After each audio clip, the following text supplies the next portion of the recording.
Hey everybody, welcome to Monday night. Welcome to episode 6 of Champions of the Gods. We are all back and we're ready to continue our delve into this world of Theros and fight some crazy things and get some cool artifacts and stuff. One quick, or two, I guess, quick announcements for you guys before we start tonight. One, unfortunately, Joven may or may not be with us tonight. There's a little bit of a conflict with work, and he's going to try and get here and jump in if he can before we're done with tonight. But if he does not make it, unfortunately, yours truly will be playing his character for a little bit, and I promise, I promise I will not get Joven killed. Um, no promises made there. And the You won't get him second, killed. I won't get. You guys might get him killed. That's entirely possible. I'm gonna try And out this new spear. the second one is that next week we will be dark for Monday because one of our cast members is going to be celebrating his upcoming nuptial engagements. And congratulations. And so we will all be celebrating and weddinging, and they will be honeymooning and all that stuff. But we'll be very back peaky 2 Thursday, weeks yeah. from today. Same bat time, same bat channel, if I'm allowed to say that. We're not Adam West Ghost is gonna show up. Right. So without further ado, we'll go ahead and we'll get into tonight. On episode 5, last time, all of our heroes, except for Joven, talked with Medumai, the Sphinx, and got some idea of what was plaguing Theros, and came in the form of a giant hydra named Polochronos, the World Eater, who was previously defeated by champions of Nylea and Heliod and bound in the Nessian Wood. Medumai, however, said that something is causing it to be recreated, and it's going to come back stronger this time. It will be Nyxborn. And the party had exactly 21 days until the end of the month before this would happen. Medumai let the party know that there are 5 legendary artifact weapons of the gods that are dispersed throughout Theros. They might be able to find any or all of them and use them to help defeat this Hydra and to return to him within 21 days, and he will teleport them to the realm of Nyx to face off against this awful, awful, terrifying beast. With that, the party decided for a little bit where they wanted to go, landed on the Sun Temple of Mount Kure, which is home to the spear of Heliod. Looked at some artifacts on the ground floor in the museum. Looked at some statues of some former champions, Elspeth and Kithian Jura and a couple of others, and just kind of ran up to the top once they found out where the Oracle was. Let her know what they were there for. She brought to life the Herald of the Sun and his mounted bull companion. And the party made fairly short work. There were a couple of hits. There was an illusionary dragon. There's some spiritual weapons. There's some really fast minotaurs. And yeah, so they killed him.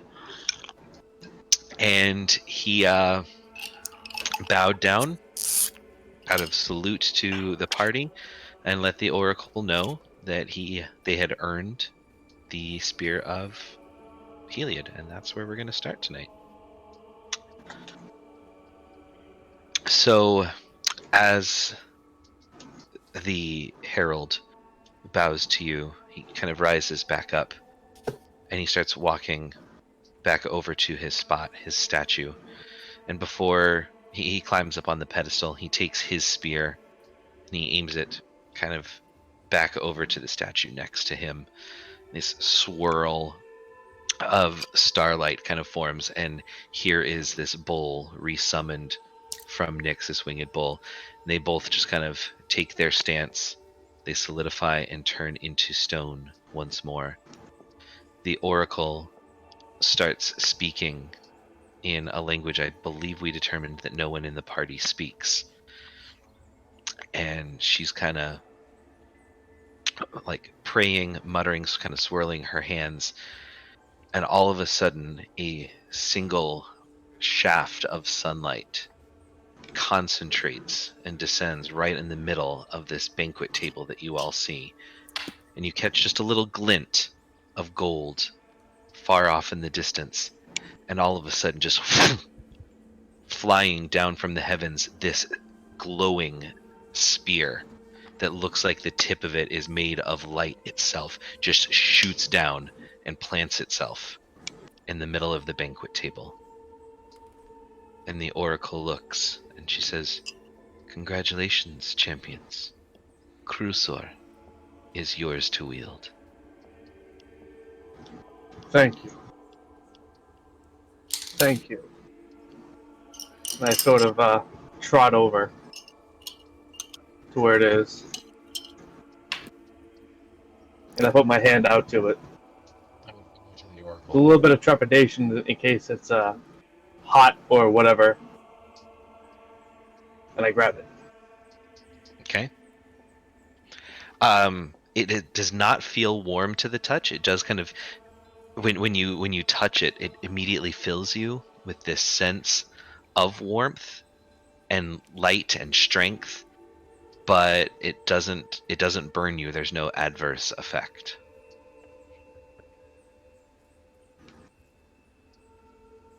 Krusor.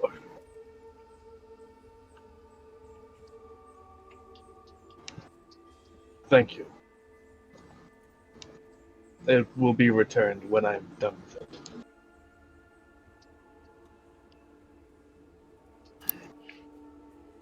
At that point, Joven kind of walks up to you guys and he's like, Are you guys sure the Sphinx said that I couldn't use any of these weapons? Because that spear looks pretty cool." It is cool. You're correct. Higher than you are.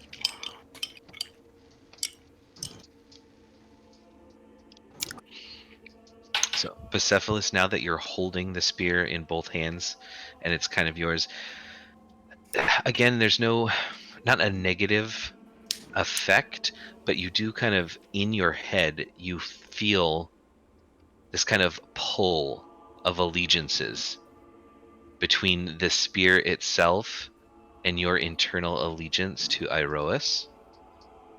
Okay. While although you know that the gods are not against each other, they're not enemies, you do just kind of feel almost like a sense of confusion or a sense of questioning loyalties in your head. All right. I'll look at the spear and I'll just say, I'll think for a minute and I'll just say, victory at any cost. And I'll keep it at my side. Okay. It is a weapon that requires attunement. Okay. So when you decide to attune to it, I will put something in your journal that describes all of the stuff that you get that it does. Let's go eat. I'm starving. Famished from all the long day on the road. And the oracle kind of points off to the west, and she says, "Heliod is done for the day, and it will be getting dark soon. There is space for you here to rest, if you would like to stay the evening." I think that would be the best for us. A meal will be being prepared on the second level of the tower. You are more than welcome to eat and rest. Thank you. Do I know what that thing was that we just fought, by the way? Well, you know that it was a statue that was brought to life.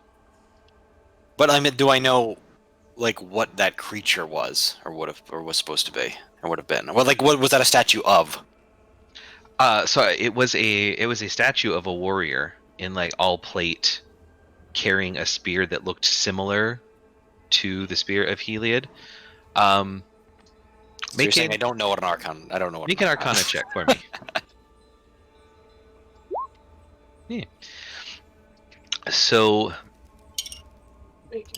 in the past, you would have read about a race before the mortals.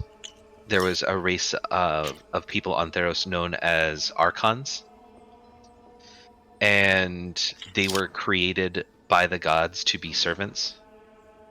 Most of them at this point in time are either currently in the realm of Nyx or have gone out of use because of humans or because of mortals who are now worshiping the gods. They don't necessarily need the Archons anymore. Okay.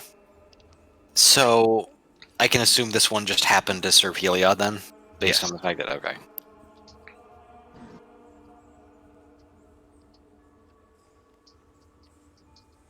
Well, let's eat then. Hey.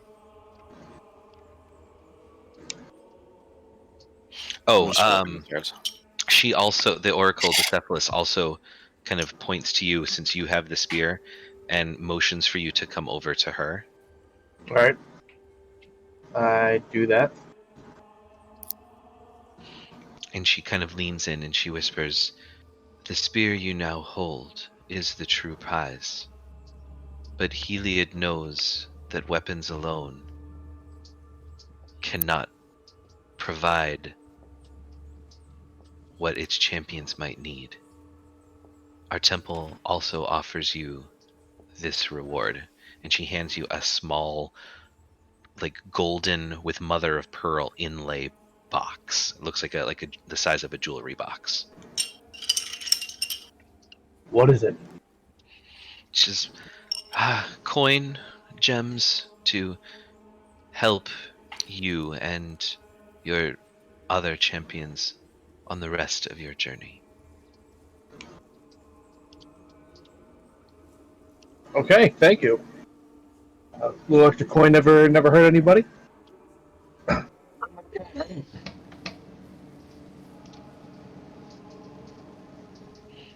And when you open it, you find it contains 100 platinum 100 platinum. Holy and moly! 6 stones about the size of a quarter that are gold and white, and they sparkle with hints of like gold fleck. They're sunstones worth 30 gold each. So Six another another sunstones. 180 gold in sunstones. I'm trying to put this on my list. 180 golden sunstones. Yep. Okay.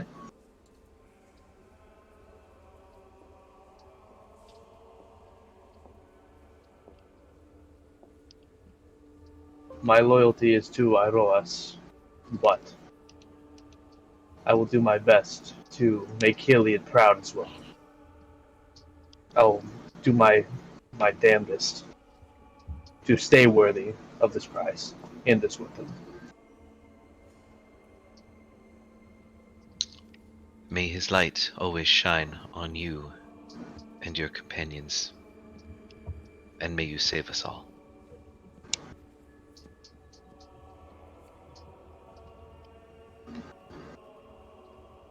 All right, let's eat.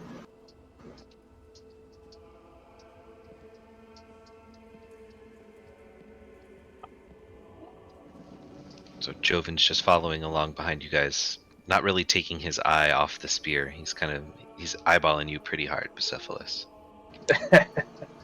Kirino, you're kind of quiet.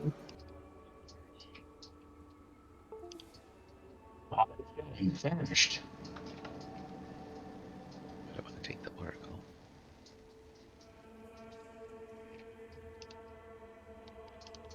Bucephalus is stuck. Yeah, I'm trying to move you out of a wall. There you go.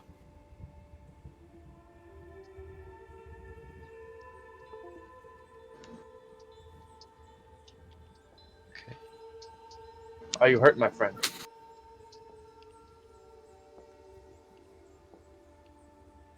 Kirinar.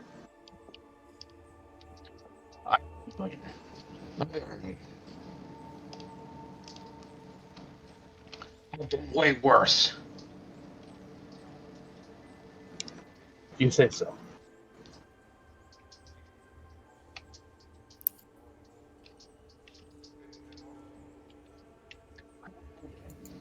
So as you pass by level Listen 4, to you, me. you smell that incense again. You get to level 3. You do hear some chanting, and at this point, especially coming from this room just off to your left, you kind of hear a chime of a bell, and it chimes 7 times. And then you kind of see these priests exit out of these little chambers and kind of start walking towards the stairs with you.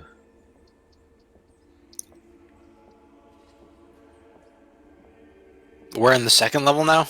You're on the 3rd. No. Well, we're just gonna keep moving. Okay. And yeah, you go now. You can go down to the 2nd level.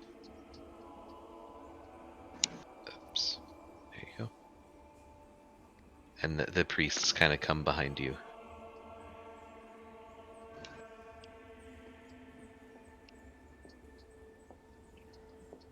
And this guy kind of sitting by the statue who you saw was kind of like cleaning things up.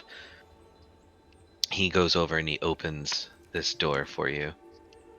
And he says, "Here to the north, you will find sleeping quarters for this evening. On the doors on the other end of the room will grant you access to the dining hall. Food is being prepared for you." Thank you.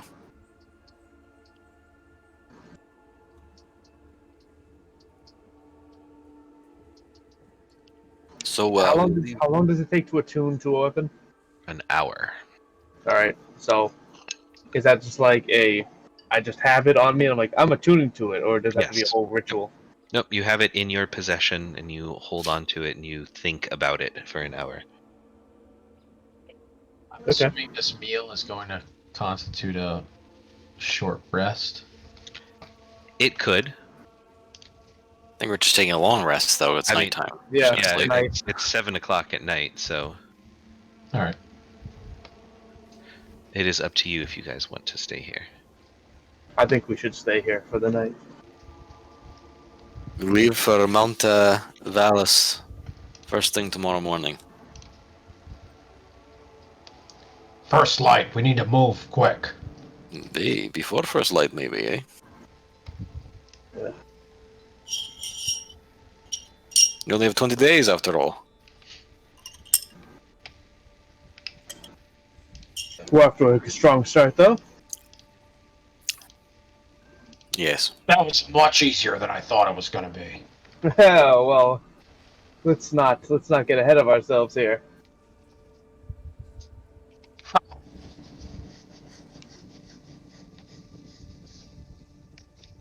It may be that Heliod wanted to help us. The other gods may not be so interested.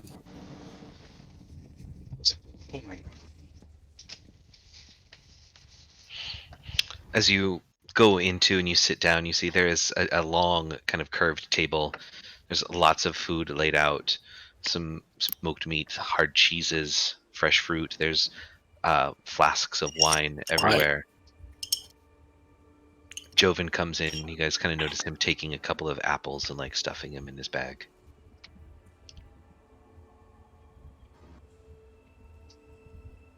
Is that for his pony or something, or is that for him? Do you want to ask him? Hang on. You want to ask him? So we're at the table, and I'm going to cast Zone of Truth. So 15 foot radius. Okay. Okay, what does that do? He needs to make a No. It's a zone, so Yes, it's so what do a I need to make? charisma saving throw. On a failed Right. save, creature cannot speak a deliberate lie.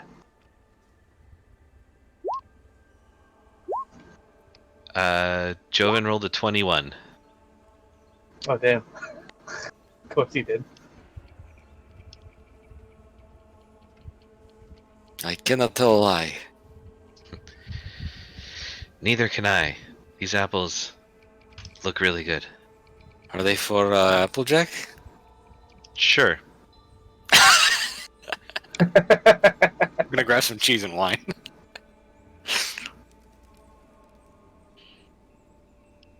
the priests, you kind of see them like talking with each other, and you notice a couple of them like pointing at Bucephalus, and there's like some nods, some smiles. There's definitely Bucephalus. You're getting a lot of looks of either respect or awe or like shock. What are these all humans? Yes. I say yes, the horseman won the spear.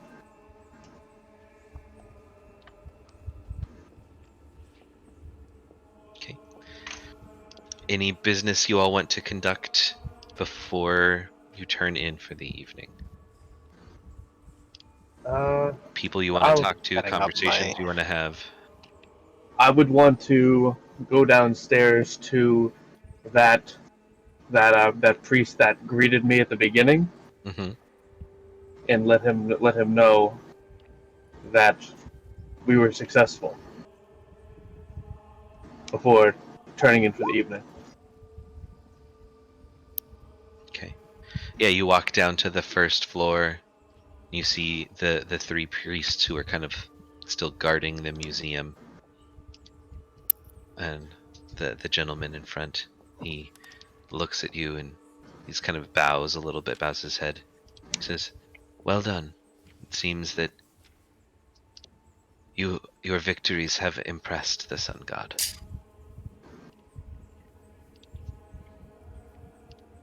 Don't worry, you'll see this again. And he kind of points around to various statues, and he says, "There have been many champions that the Sun God has deemed worthy. Perhaps one day there will be statues of you and your companions in our museum as well." Well, as long as there's ones of me. Make sure to get my good side. And I would turn in for the evening, and before going to sleep, would attune to the spear. Okay. Teho, looks like you're making your hut. I am. Okay. Anyone allowed in it? Except Joven. Got it. Well, Albus was downstairs. I'm gonna pull Tail aside and be like, "Do you see that the centaur got paid? What the fuck? See that. He didn't do shit." They never do.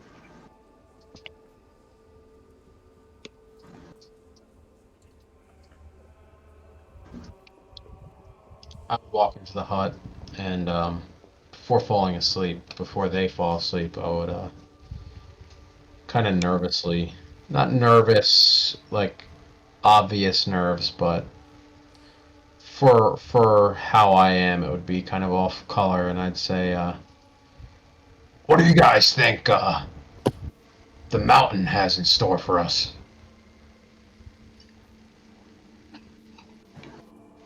Handle. The mountain. I don't know. Maybe we'll fight some sort of rock monster. Well, I'm just thinking, I mean, this was a nice tower with people cooking and, guarding the entrance, but let us do our thing. This next one might not be so, easy. Perhaps not. So, Tehol is not Tehol. Tehol is outside the hut, right? Nope. Tehol has to be inside. the hut. No, I'm sorry. I meant the other one. Tony's Joven? character. Joven. Yeah. You don't even Joven. see him anywhere in the room with you. Okay, so we're inside the hut in no Joven. Right. Okay. Then I would say, okay, he's nowhere to be seen. I pull out the little box. I pull out the box and I say, all right. There's some platinum. So I give 20 platinum to Kirinar, 20 to Damaskinos, and 20 to Tehol. 20 platinum to each of them. Thank you. I don't want that one knowing. He's gonna steal the whole thing.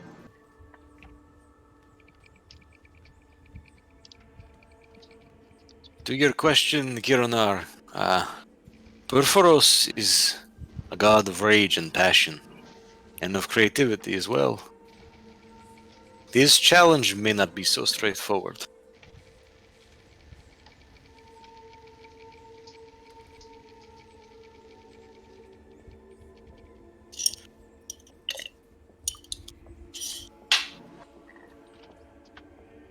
I'm curious. I've heard of his weapon before. It's quite famous.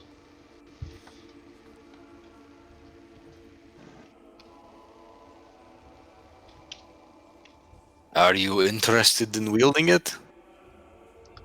What? Maybe. I don't know.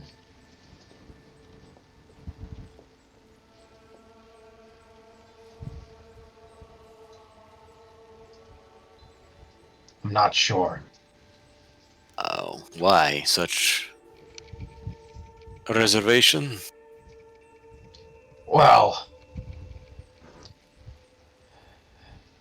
as much as I love legendary weapons, it took me a long time to earn these things, and I'll kind of take out my hammers and kind of bang them together.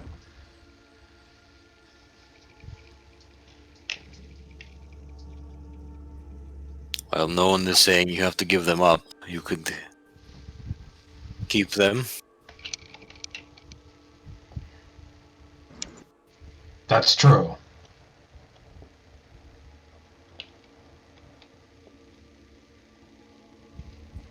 Maybe I'll try it out. See how it goes. I do not think a weapon of a god is so easily discarded. That's a fair point as well. If you take it, it is yours.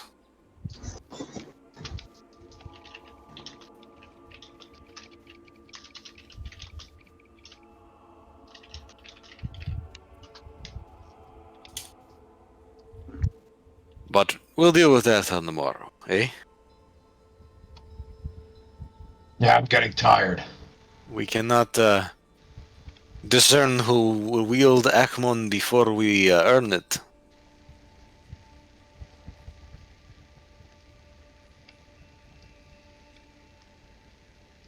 Good night.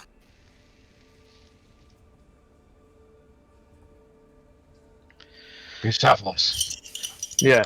Yeah, what's up? how's that spear? Well, it's a spear. It's Pretty good. it's nice, right? You want to move around a bit in the morning. I'm sorry? Take out. You want to mess around a little in the morning, we can fight. Oh, You try it out. yeah, sure, we could do that.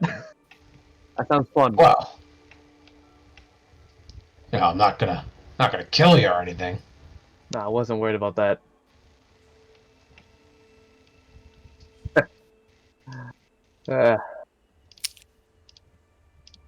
Sounds fun. We'll do that. All right.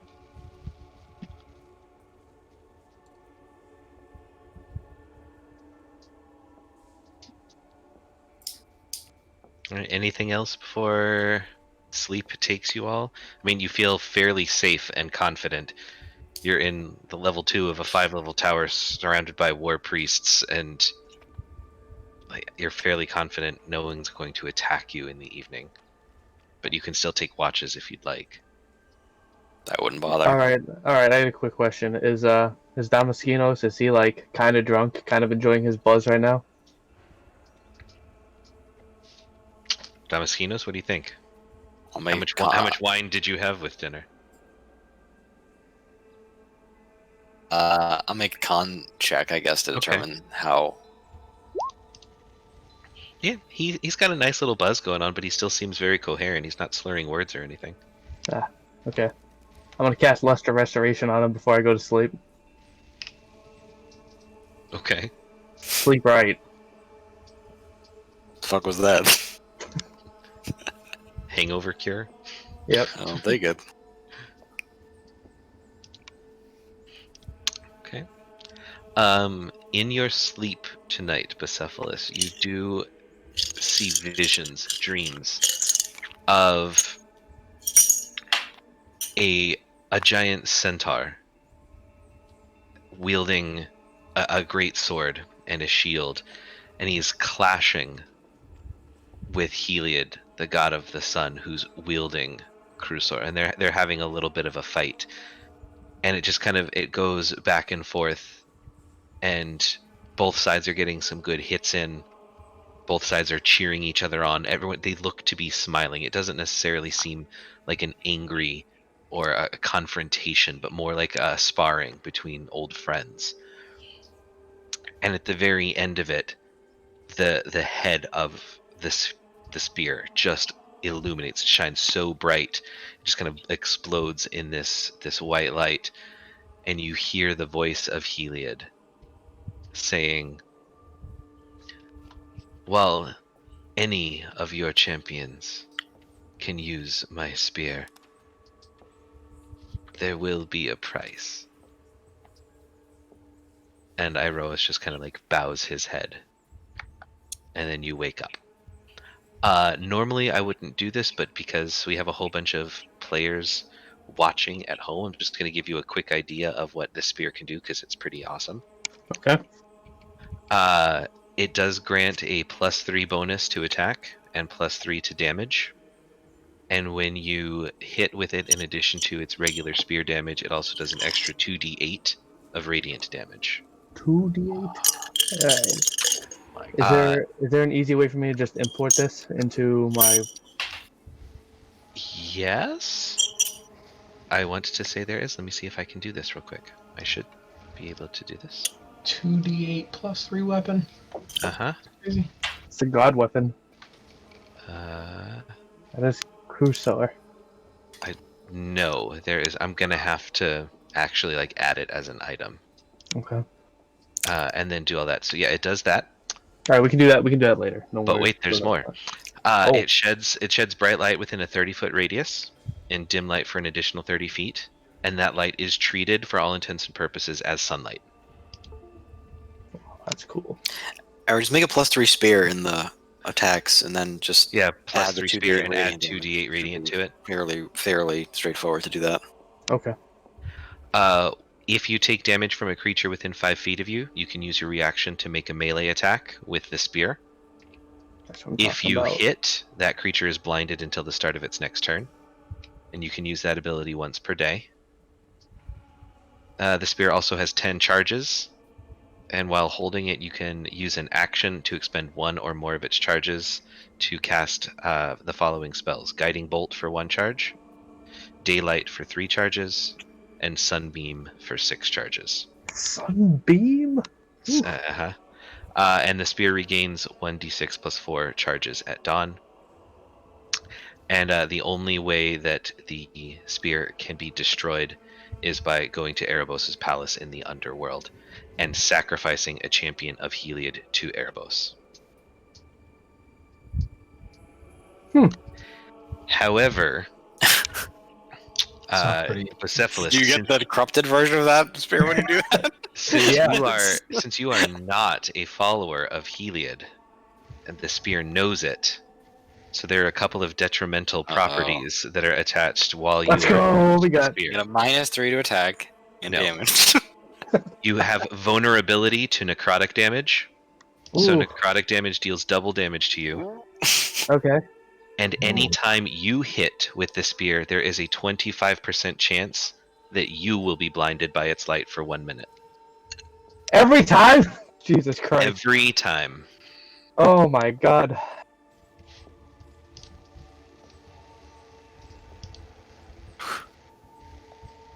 All right, let's hit the road, eh? Let's go. Due west to the volcano. Due west. And so when you all wake up and you leave the room, you see Joven standing 5 feet in front of the door, just flicking a coin. So is this all stuff that I know, by the way, those Some- detriments? Yes, you know that. That all comes with the attunement process. Damn it. Okay. I was hoping it came in the dream or something. Well, Yeah, that's that's your interpretation of the dream. Yes. Okay. You might have came in the dream. Who knows? Let's fucking go. So Done here. Joven's like, "How'd you guys sleep?" Great. Godlike.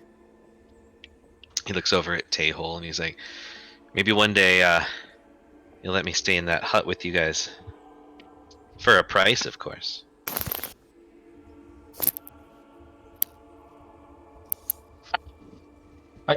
I'll answer for him.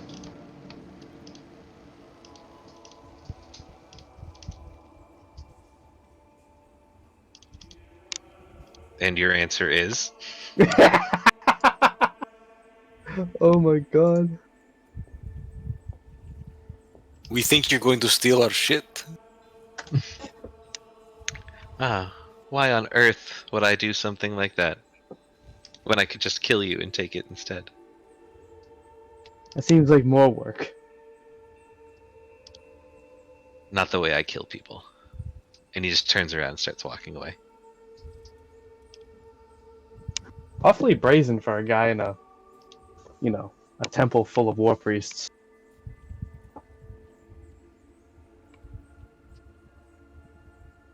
It's just not a team player. What can I say?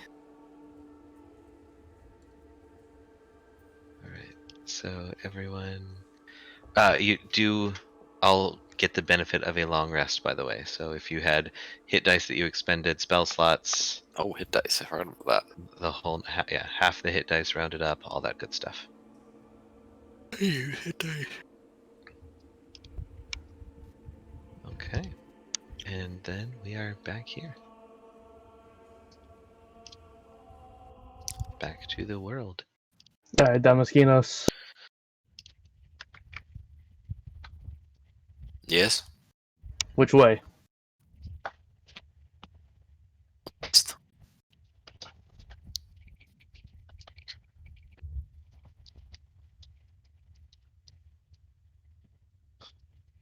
We avoid Rescos. Oh, wait. Sorry. No, let me check my map. Hold on. I meant north-northwest. Ah, the Mount Whalus. Is 42.5 miles away. Ah, it's very smart of you. Again, yeah. Again, you guys would 50 kilometers. be able to get there with the ponies right before dusk.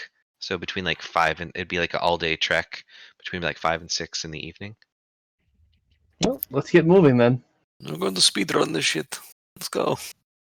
Get on my Alright. back. I'll cast haste. Well, that's for a minute. Go real far. A lot of casts of haste. All right, so are we going just as the crow flies? Like we're kind of going. Yeah, I mean, if we, unless there's some feature we need to avoid, I don't see why we wouldn't just go, like if we can skirt the kind of mountain edge or like the plains or like Yeah, that kind like- of that foothill area where it's going to be easy riding for the horses, so we're not going to put them at too much risk of injury or anything. Okay, I don't yeah, give a so fuck because my horse isn't real, so, but I mean, these other fuckers have real horses, so. the base of the mountain, like on the Oresco side, so you're not going all the way over the mountains again. I don't think we want to be going up and we don't want to be going up and down. If we can skirt the rolling like foothills / plains and then just go right up to This to way, Velas. and then climb up. Yeah, right. Whatever's going to be the shortest distance for us to actually have to travel in the mountains is what I'd probably direct us towards. Yeah, that would definitely be easiest for your horses to like go back down the mountain into the plains of Orescos, just hugging the mountain the whole time, going on the flatland, and then hiking back up to the volcano at Velas. Yeah. Okay. Bucephalus, are you in the lead again like you have been? Yes. All right. Give me a perception check as we're traveling along the plains of Orescos. Perception. Yes. All right. So, what? yeah, Bucephalus is fairly confident, keeps yelling over his shoulder as he's running that I'm guessing no one's coming. I don't see anyone. I guess we're fine. And no real signs of getting attacked by Leonin or any other Alright. type of people. And it's about, I don't know, maybe 3-ish in the afternoon, late afternoon, when you become parallel with you can see the volcano. Like you could see it from where you were on Mount Kure. It is a giant, raging, active volcano that is like spewing up smoke. You can see it for miles. So when you get about even with Veles, there's going to be just a little bit of a climb, but there is kind of a path that goes up the mountain here for you guys. Alright. Let's prepare ourselves. And as you start climbing up the mountain, I need all of you to make perception checks. We'll do a group perception check here. Activate. 12. You should toggle on your hacks. Oof, that was. So a 12, a 16, a 7, a 10. Kieran singing while he's looking around, None of those are the right check. doing an interpretive dance. Kieran, then he what are you starts- doing? Then he starts looking around. That multi-click though. Uh-huh. On the wrong one. So most of you start noticing, Damaskinos, you're not quite sure if your eyes are playing tricks on you or not, but the rest of you kind of notice that it seems almost either built into the natural rock of the surrounding mountains or carved out of the natural rock. You start seeing like these different images of warriors, of small winged animals, of like large golden horned rams with wings.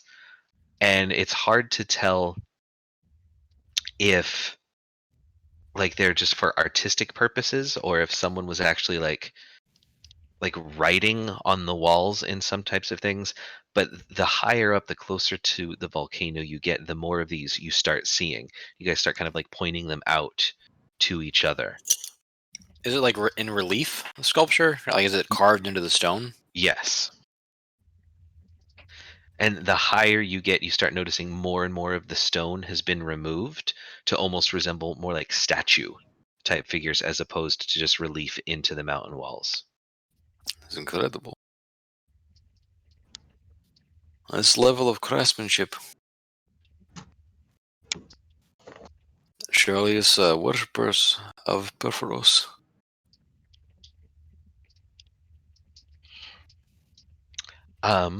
Bucephalus, Yes. you are not on a steed, correct? You are your own steed. I feel like this is a question that the Sphinx would ask. Who is the first person behind Bucephalus on a steed? On a real steed or on a fake steed? Either. Me. Okay. It is a phantom steed, but it is a. Let me look up phantom steed real quick. It's quasi real.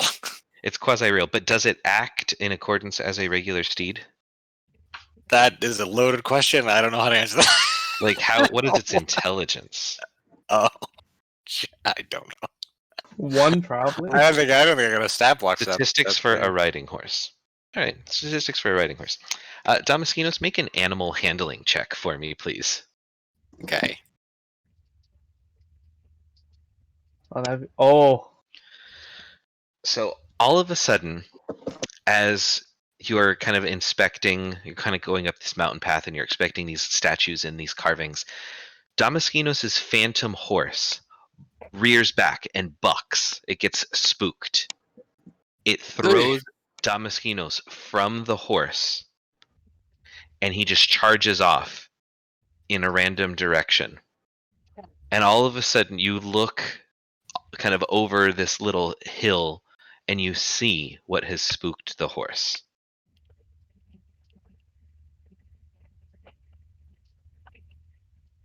It is a giant. It is a giant that is kind of it's been clicking or carving into the mountain, and the oddest thing you see about this giant is there are several dozen floating giant hands orbiting around this giant, some carrying weapons, some not.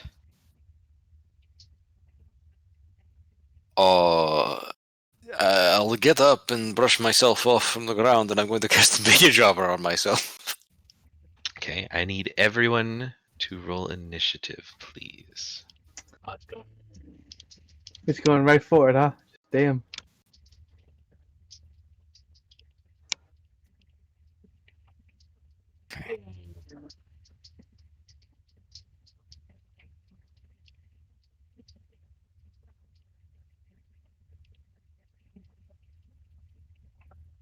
Sorry, I should have clicked the token first. It was Damaskino. You should have done that. Damaskino, sorry. I used major image to create giant master hand, and now I make it real and poke him in the eye.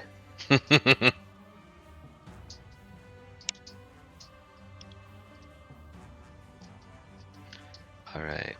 Oh, I need to do this with Joven. Create giant brick box and put him inside. So who else still needs Persepolis? That's real. Persepolis rolled, but he did not add a turn. Oh, sorry. Alright, I got you. Persepolis is a 2. Joven is actually a 13. And I need to add a turn also for Kirinar. Kirinar was at a 17.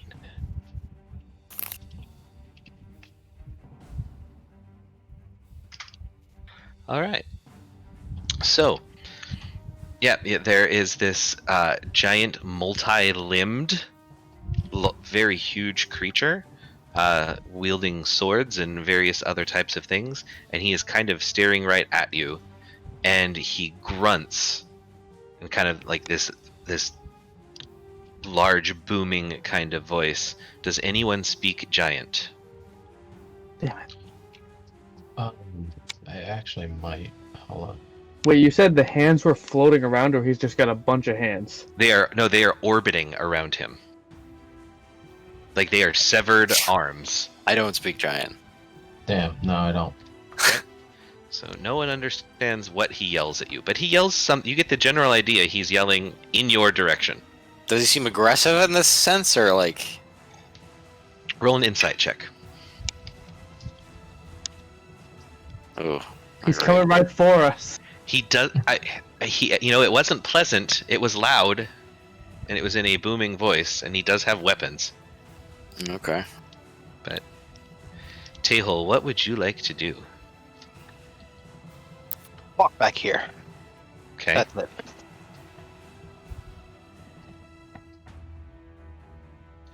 All right, Damaskinos. I don't know. How does the terrain like? Is it he's blocking our path? He is. All right, I'm going to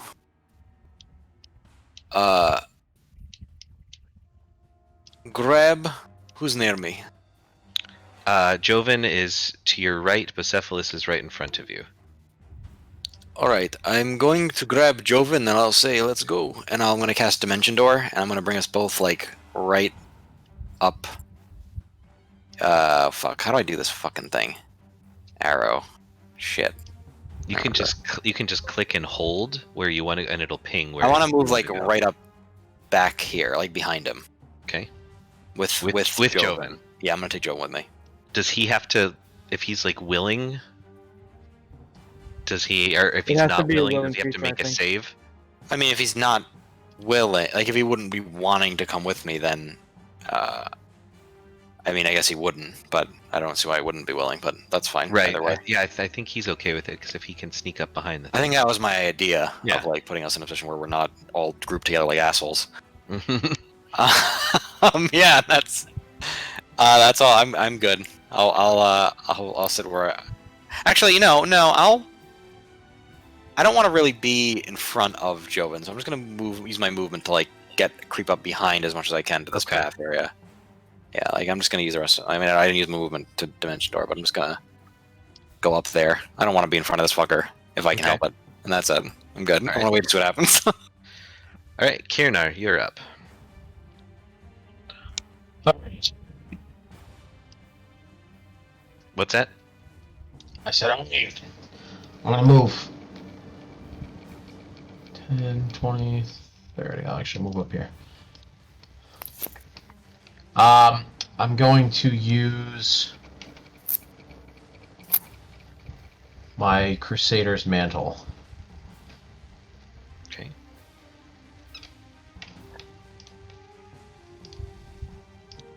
.30-foot radius. Does Crusader's Mantle stack? If it's from two different casters, yes. Huh. Hmm. And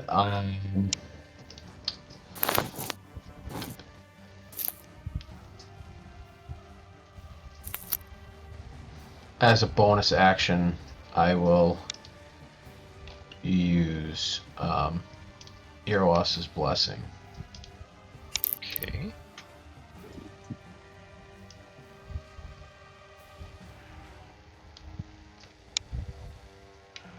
Benefit for And then 1 pass minute. turn. Okay. Creatures within 30 feet can't gain advantage. Okay.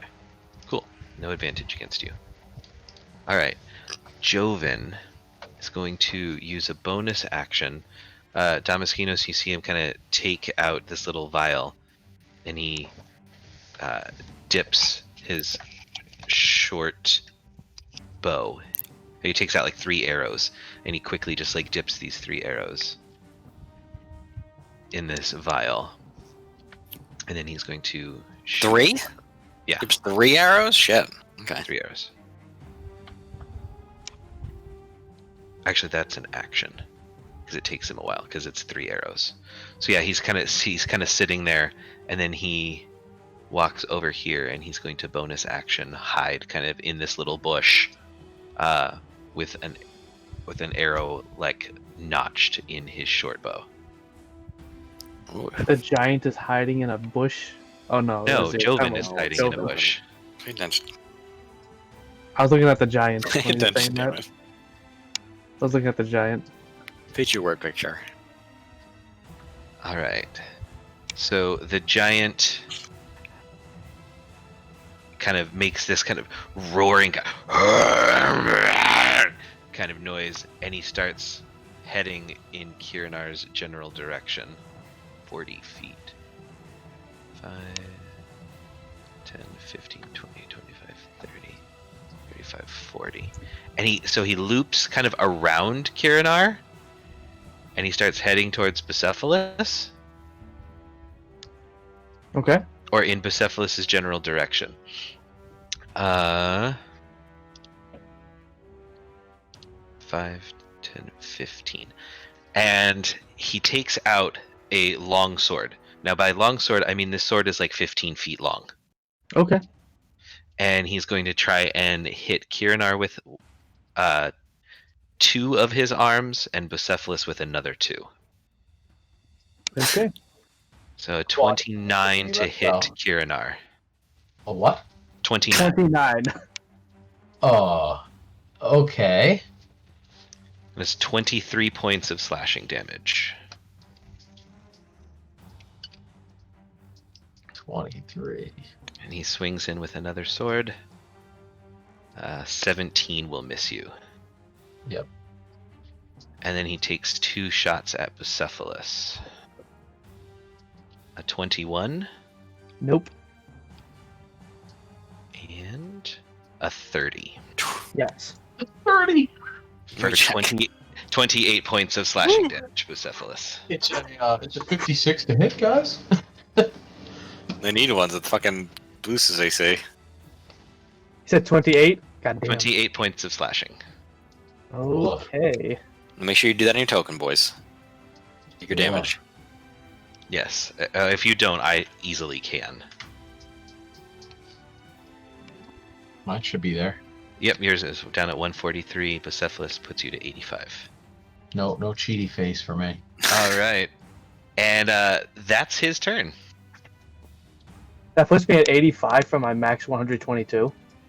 What is 122 your max? I have 113 as your max. I didn't add the from when we leveled up. Well, that's your fault. Well, that's your fault. Oh, okay. But do no, not I'll do it. damage I got I you. have it on my sheet. I got you. Well, that's why we have character sheets in Roll20. Minus 28. So you're at 94. Does that sound better? Yes. Okay. Yes. Yes, it does. All right, and he kind of looks at your general direction, Bucephalus, and he starts kind of like licking his lips. Oh. Well, I have more HP than Bucephalus does right now. Shit, that's not good. No, it is not. And Boosie, you are up, sir. All right. For my bonus action, I'm going to cast Compelled Duel on the giant. What? Wisdom save, correct? Yes.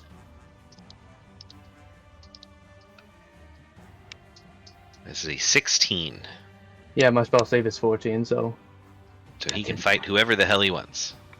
All right, and I will. I guess I'll just. He's in range. I'm going to He is. move into range Okay. of him, so I'll be flanking him like that from Karanar, and I will attack him with my sword. Okay. It's a fucking pain in the ass. First strike is. Do I get advantage due to him being flanked or no? No, flanking is not D&D rules. It's Pathfinder rules. Oh, okay. So first attack is a 17 to hit. Okay. A 17 hits. That's going to be. Why is it put radiant? Oh yeah, because of that. That's going to be 13 slashing, 4 radiant. Okay. 12 of 17 Alright. damage. Is it my ability? And that's, from the... I'm guessing... Mantle? It says improve divine improved smite. divine smite. Roll another d4, Yeah, that's what I was gonna say. Bucephalus, because of Crusader's Mantle. I thought it was a D4. What's improved One. divine smite? Okay. It's because he's a paladin, and at that level, he automatically gets to roll a d8 Okay, that on makes sense. every attack, a d8 of radiant damage. Every attack he does. And I will go in for my second attack with the longsword. Okay. 18. 18 also hits. Spirit of Helion. Ooh, 13, 1 radiant, and 1d4. 15. Oh, Lots of ones tonight. oh my. I just Alright. I look at Joven. I'm like, did he forget they got the spear or something? What happened? Joven kind of looks at you and he gives you this kind of shut up, man. I'm hiding here. And that's it for my turn. All right, Tehol.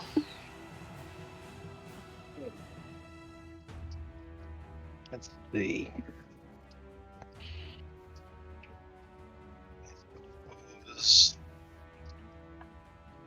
That I would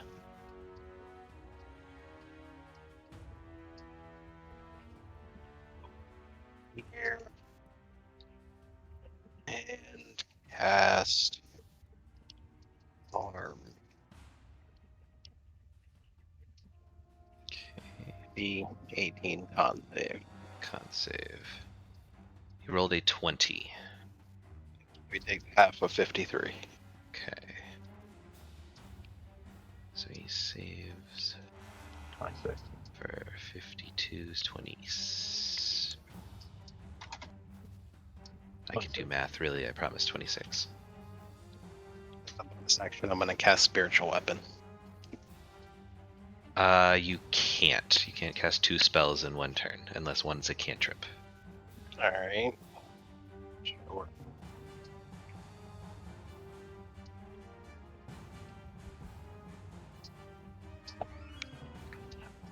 Anything else? Nope. That's All it. right. Damaskinos. Okay. Let me see how far away from him I am. Just so I know.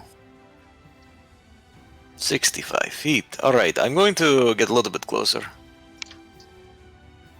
I'm going to get within like a little 60 feet of him, perhaps. Potentially.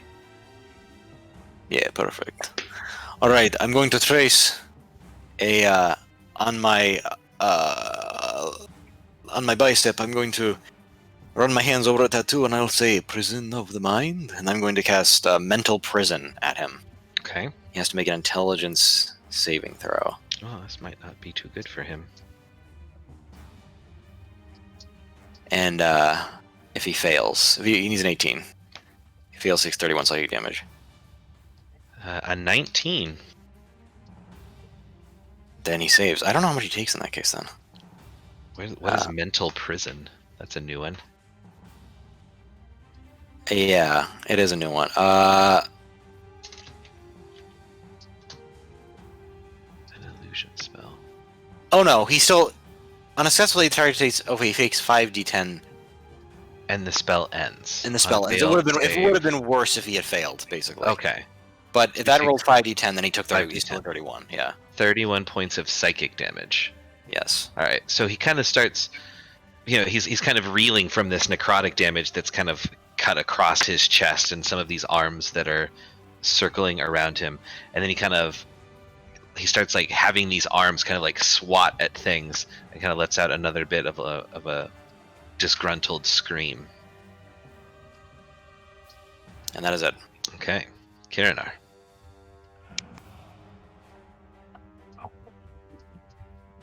Oh, I guess probably Kirinar, we should probably make a constitution check for Crusader's Mantle.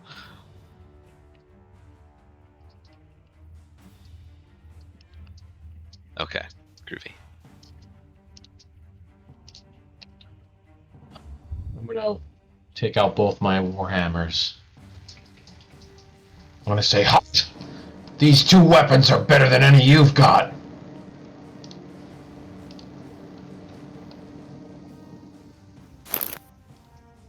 Okay.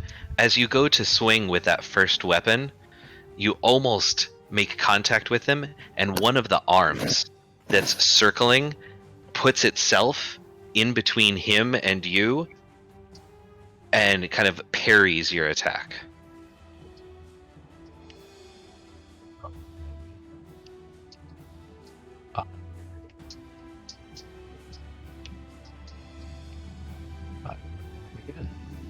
We can't hear you if you're trying to I say can't something. hear you if you're saying something. We'll attack again. So the first one did not hit. No. Correct. Okay.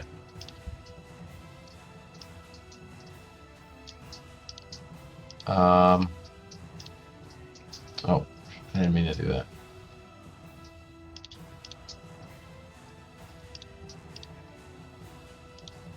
My sheet's not letting me re-roll. Hold on one second.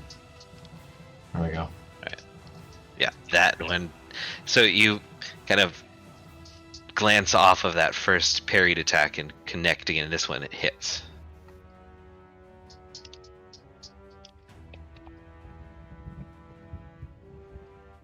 Oh, there's the 4. 17 points of damage. Okay. Anything else? Oh, that's a 14. The 14 Yeah. does not hit. Hold on. I'm going to use a luck point for that. Okay. Oh, Wow. Unfortunate. you hate to see that. Okay. I'm going to use another luck point. I don't think you can. With No? luck, if you roll it, you have to accept one of the two. Okay. All right. You get him next time, dude. All right. So nope. I'm going to action surge, baby. Let's go. Okay. 3 more attacks. Okay, the 25 will definitely. Yep. Swinging away. 13 and 3 for another 16 points.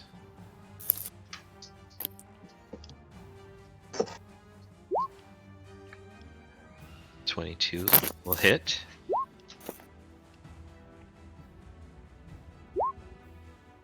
Eight, 9, 10, 11 points.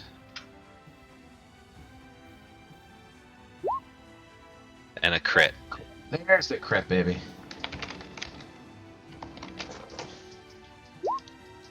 And make sure it's 2d4 for me, please. 21, 27. So with this flurry of Warhammer blows at Kirinar, is just left, right, left, wow, like bang, bang, bang. Hitting, and he's looking pretty beat up. Offense turn. Alright. So Joven is going to have to move a little bit closer to get a vantage point. He's going to pop out of hiding and he's going to shoot the short bow, which is a 21, which will hit. Am I now sneak attack? I need to roll sneak attack. Oh, I can't. 8d6. I just have to roll it this way. 8d6. That's disgusting.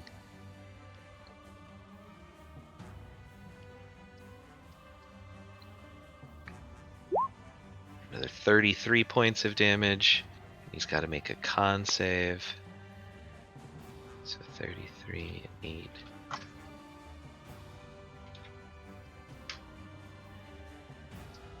And a con save. That's 13. The poison is Serpent's Venom. What is the DC on Serpent's Venom? It was low. It was on the high. 11. It's an 11. Okay. So, Joven kind of pops out, shoots an arrow, kind of looks back at Damaskinos, and he just kind of gives you a little bit of a wink, and then he disappears back into that bush. Where did he go? Alright. This guy is really kind of confused, and he just kind of then starts like screaming out loud in this awful kind of guttural yell, and he just starts swirling swords and hands around. They start to kind of move faster. He's going to do the same thing. 2 against Kirinar, 2 against Bucephalus. The Here we first go. 28 for Kirinar Phew. for 22 points of slashing damage.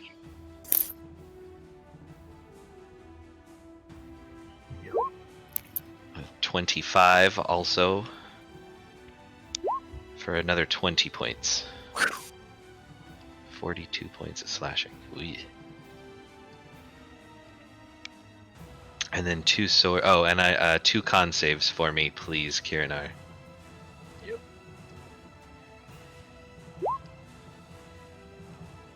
This 17 is half. 10 or half, and that is half. That both will save, right? I'm doing that right. Half the damage. Yeah. Both make it. 10 or half. All right, 2 against Bucephalus as these Come hands back. speed up, speed up, speed up. 22 Miss. Chink. and Miss. a 26. Hit. Damn. Yeah, I know. How are you at a 24? Wasn't 24 with haste? No, it was not with haste. Oh, that's right, because you're in enchanted plate and you have a shield and all sorts of crazy stuff. Yes, I took defender and all that. Right. All right, 24 Wow. points of slashing damage. 24. Down to 70. That's third. 24. Not absurd. People get like plus fucking 20 to hit. Come on. Change to 70, like I says. And out of the rocks, Tehol, you see, and Damaskinos, you see these wispy, human-like figures. They kind of look cloaked in stars, like they're almost kind of made out of stars. They're each carrying 2 short swords. Damaskinos, you would know these as Eidolons, which are the spirits of the returned who are in search of their physical bodies. and they start wafting towards you.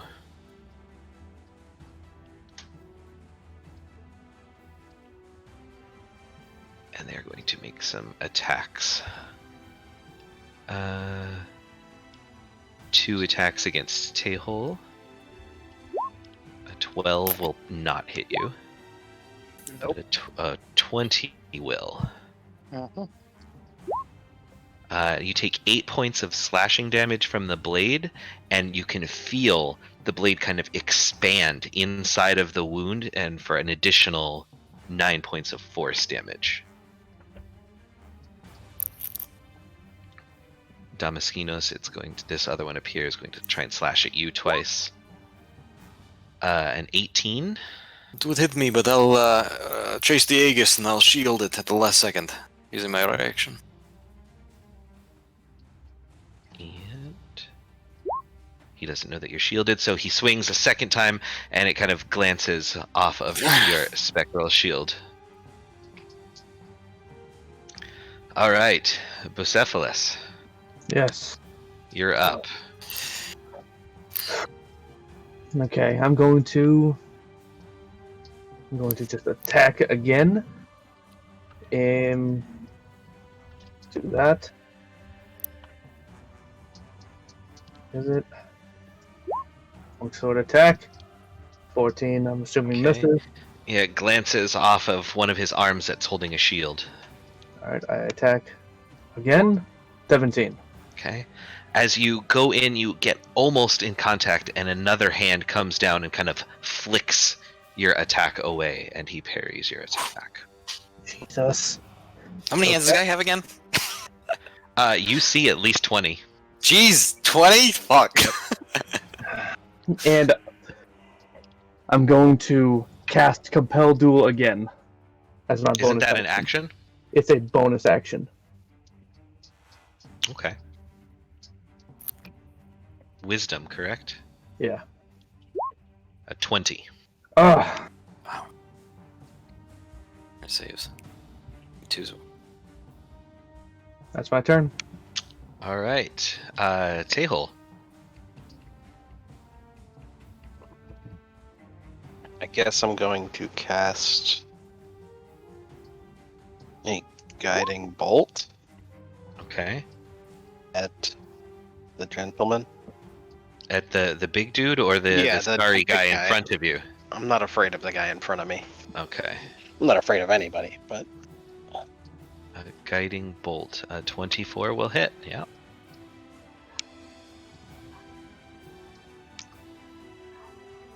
let's see.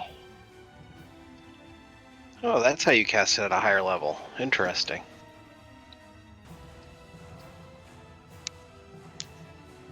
Just a level 1 spell, so There you go.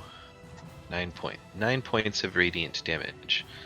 So Tehol casts a holy bolt from his hand, and this guy's beard just kind of like lights up and is kind of shedding some bright light.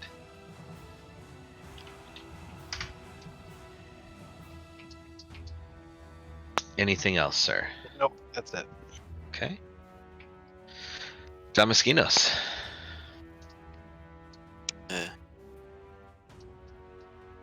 I got this guy in front of me. Yep.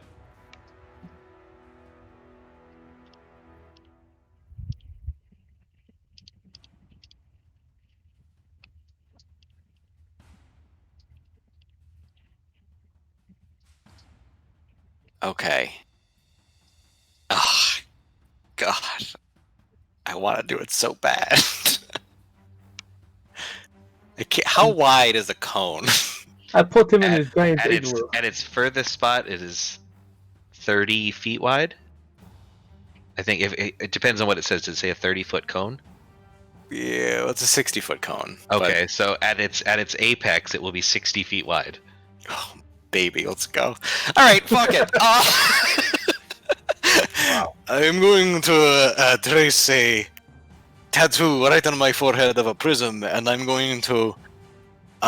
It's. I assume it's like it's midday right now, right? Or it's like the sun is up. It's mid-afternoon. Sun is up. And I'm going to hold my hand up and say Heliod's true colors revealed. And I'm going to cast Prismatic Spray. And that's Holy 60 foot shit! cone. It's gonna hit. It's gonna hit Joven. Not gonna hit Tael. It's gonna hit Joven and this guy right here. And this guy in front of you, Well, it's gonna hit the three enemies, and then these two too. right? Because it's gonna Wow. cone. So it's gonna hit the giant, Kirinar, Bucephalus, the And the Aedon, two- and Joven. Right? Wait, Well, if I'm behind the giant, it wouldn't. It wouldn't hit No, Bucephalus. it wouldn't hit Bucephalus, but it would Kirinar, Joven, the two Eidolons, and the Right. other-handed one, or whatever the fuck his name is. All right. And I can roll those d8s, or you can roll those d8s. I don't really give a shit. So we're Whatever you doing. want. It's prismatic spray. Yeah, this it's is like Prismatic the Spray. longest spell cast ever. Listen, it'll be worth it because I don't know what the fuck's gonna happen. So Right. All right. So we'll go against. that. We'll just go in distance from you first. fucking Dexterity saving throw for the Aeldons at advantage. you just jib the hell out of Tony when he's not even here. that's right. I am. That's exactly what I'm doing. All right. A 14 is what the Not- first Aeon rolled at not advantage. save. What's the saving throw? Dexterity, but let's do this one at a time. For each target, roll a d8. Go ahead and roll a d8, Damaskinos. I've never wanted Tony to get a 1 more in my life. 5. 5. So blue light shoots out, and this thing is going to take 10d6 cold damage. I'll roll that. Okay. 33, baby. 33 Ooh. points of cold damage as you see little bits of frost start growing on the blades of this Aeon in front of you. All right. Joven is going to make a dex save. It's a 27. He makes I'm it. sorry. He has a 30 because he has advantage. Then he definitely makes it. Okay. But you still have to roll a d8. 8.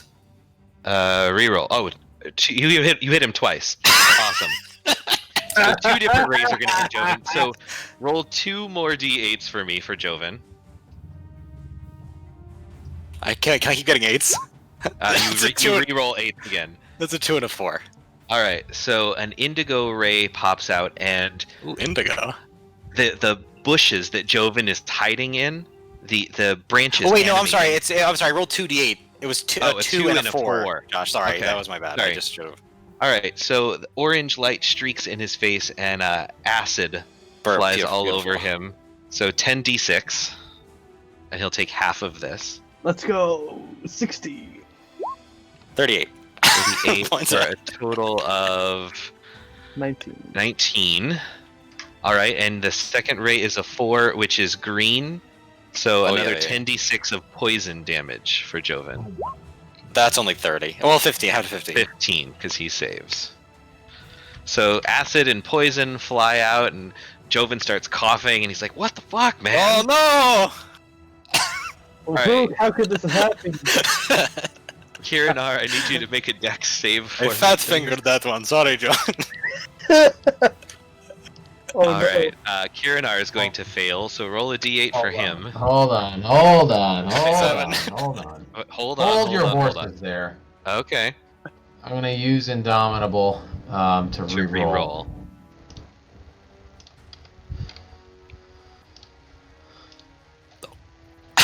$15. Damaskinos, does that just pass? No, my ADC's an 18, boy. He's blinded. 18. All right, so this violet light streaks your eyes, Kirinar, and you are blinded. At the start of each of your turns, you may make a wisdom saving throw to end the blindness. Not like this. Sure. If not, you're gonna. Oh god. Oh god. Okay. All right. And Listen, man. this guy, Dex Oh. saving throw Fine. is a 5 for the giant. Roll like 3 8s in a row. Let's go. 1. A 1. Fire 10d6 fire damage for the giant. 41. 41 points. All right. So as And the other Eidolon, too. One more Eidolon. as this red light shoots down, and just you see these little wisps start flying off and start hitting all of these different hands. and it all just kind of like tumbles, and this giant kind of like falls over and groans and ugh. And the other Aedan Does he fall on top of save. Kirinar? is a 14. No. 6. Well, I get like different numbers and everything, man. Indigo. That's good stuff. It's like one of. Did I get one of each? Possibly Awesome. a restraint, You get except it two. can't be. All right, so it kind of this indigo light kind of flashes, and it just kind of keeps moving around, and it seems to have no effect.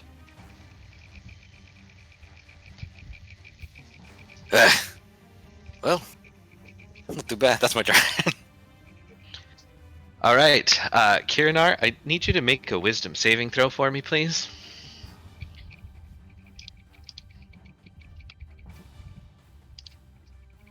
Okay. Everyone just sees Kirinar disappear. No! He's just gone. In this poof of violet smoke, Kirinar just disappears. My amigo.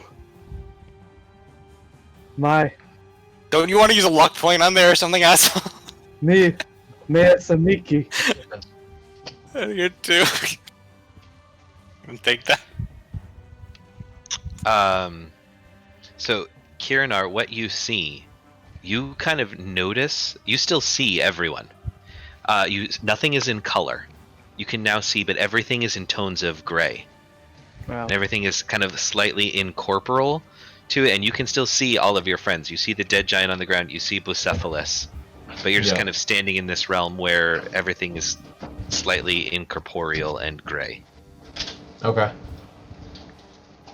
All right, Joven is going to pop out, and he's going to be very pissed, and he's going to try and stab this. He's going to put away his bow, and he's going to try and stab this guy with his sword. It's a 23, which hits, and he gets a sneak attack for a total of 28 points of damage. Wow, Joven's strong. He stabs this thing in the back, and Damaskinos, you see his short sword kind of burst through its chest, and then the whole thing just evaporates into starlight. Nice job, buddy. Good one. He's like, "What the hell was that? Where did Kirinar go?" Hey, can't always predict these magic things. It's going to happen. 30, and he's gonna hop over this way. All right, Tehol, we got this one little thing here left. He's gonna try and do some stuff to you.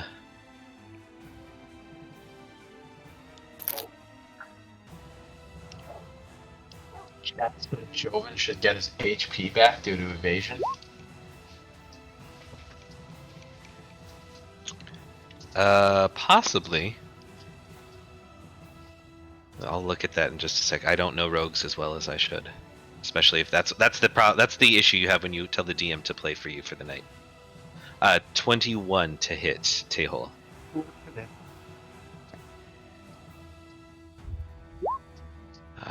Oh, no, that's not what I wanted at all. But that is the second attack will miss. So 11 points of slashing and another 7 of force, Tails, for a total of 18.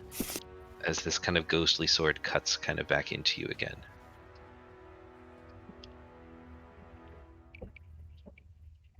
Evasion.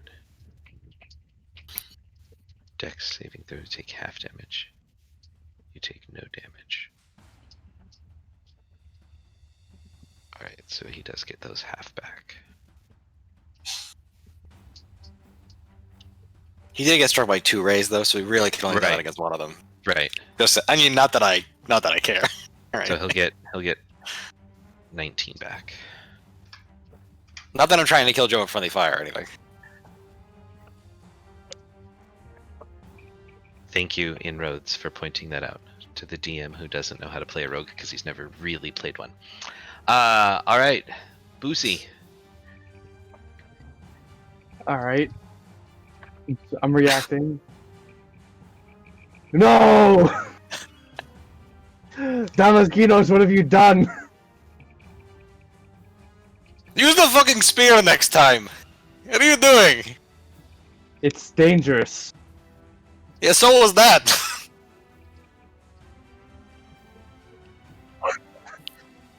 So the giant collapsed. Mhm. How many swords are all over the ground now? They're all 15-foot long swords that you're fairly confident you can't pick up. Oh man. Kiranar would try to use these. And there's that one one Eidolon is still up right over there. Yep. What's the distance here? What's this stupid thing? 40 feet. 40 feet. Here's this. Stupid.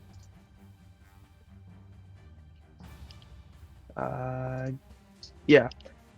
Guiding bolt. Okay. 23. 23 hits. I'm gonna cast it at second level.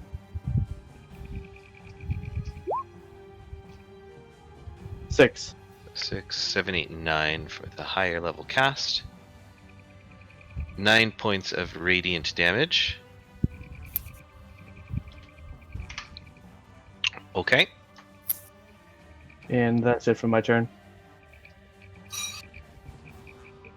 Alright, Teho. I would just use my regular old weapon Okay. to swing away. Alright, that hits. You kind of get the feeling your weapon kind of almost goes through it for a minute, but it gets like halfway through its form and then actually connects with some kind of resistance.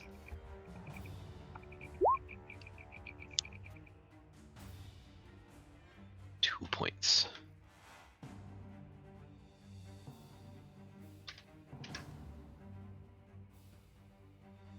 Okay, anything else? Nope, that's it. All right, Damaskinos. Alright, I'm going to walk to, like, I guess the edge of this cliff. Well, I don't even need to, it's 120 feet. Can I see the thing, the Eidolon from where I am? You might like have to to move walk to the to other here. side of the bush. There you Yep. go. Okay, I'm going to reach out a hand, and what looks like my mage hand, but quickly becomes a almost skeletal claw of starlight, shoots towards the thing and grasps it, and I'm going to cast chill touch.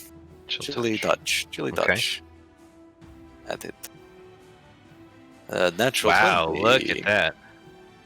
Hey. Cantrip even. That's 28 points in necrotic damage. Okay. Again, your spectral hand goes and touches it, and it almost kind of just goes through it, Eh, as if the spell had no effect. oh. Interesting.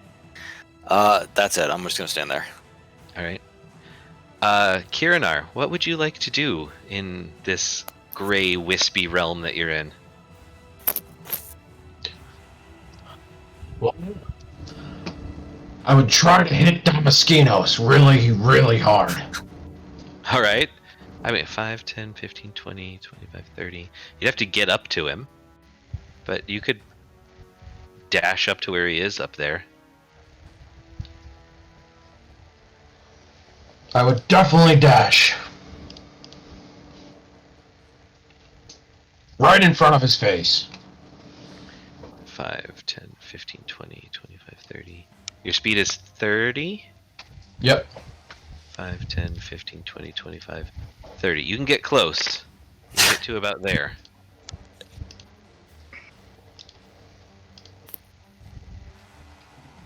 And I would start yelling obscenities at him. Okay? In Minotaur, of course. Right. Alright.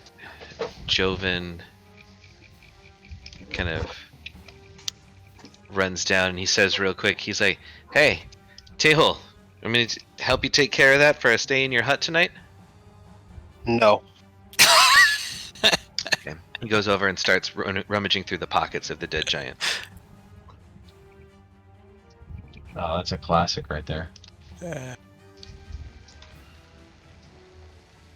Alright, the Eidolon is gonna kind of swing its little ghostly sword at you, J-Hole, but it's a little freaked out by the guiding bolt that hit it last turn, and it swings, and you manage to dodge both of its attacks. Bucephalus, Yes. you're up. I'm just gonna run at it. I'm just gonna run at the Eidolon and just attack it. Okay. This thing is entirely too much. And it still has the guiding bolt effect on it, correct? It does not, because Damaskinos attacked it. Oh, okay.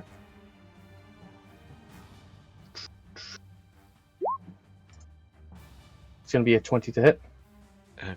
Let me correct me. Are your longswords enchanted? It's a it's gonna be- the sword of sharpness, right? Yes. Okay, a 20 hits. Yes. Okay. It's going to be 3 slashing, 3 radiant. 13 slashing, 3 radiant. Okay. That's- All right. attack It's number- Oh, sorry.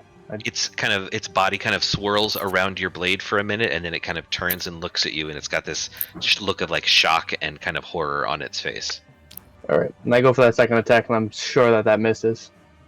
A 12. Nope. It hits. That hits. Okay. Yeah. It's going to be 13 slashing, 2 radiant. They're 15 points. As it's now kind of like letting out this kind of shriek as you hit it a second time. Okay. All right, Tehol. See. What would I do?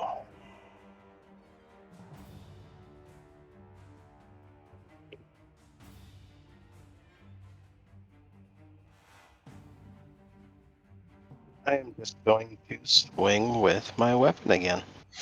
Okay. 17 hits. 3, 4, 5. Okay.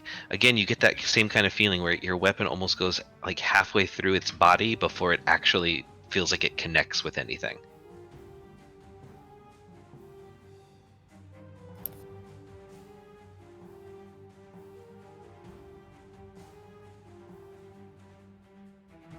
Anything at bonus actions or anything? That's all I'm gonna do. All right. Damaskinos, you are up. I don't see any sign of Kirinar, do I? Nope, it is gone. All right, cool. I'm gonna. Okay, that did not work. Let's try something else, and I'm going to trace this large circular shape with my arms, and I'm going to cast Silent Image above me, and I wanted to make it look like kind of like a concave mirror, like kind of like a lens, almost like a contact lens turns toward this thing, like a satellite dish. Okay.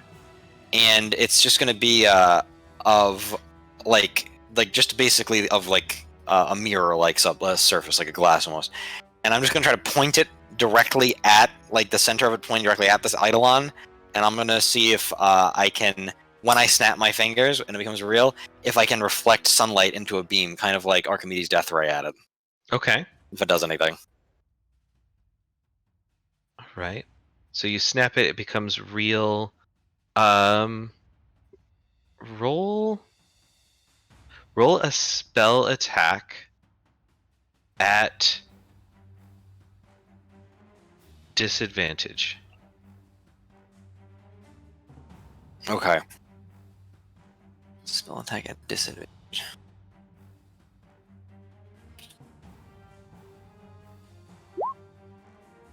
Oh, no, I didn't do that right at all.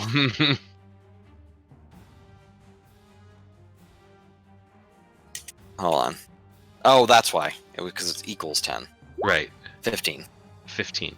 All right, a 15 hits, and I will say you can choose the damage type as either fire damage or radiant damage at this point.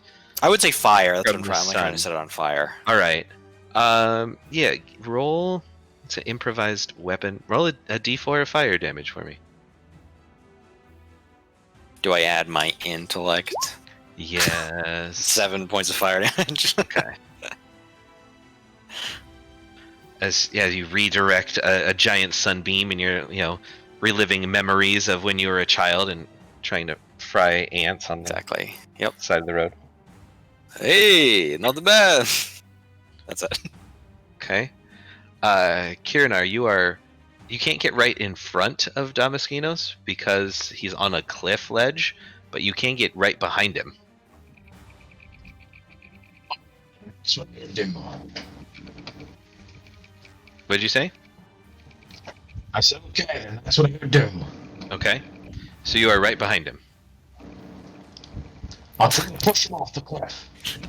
Okay.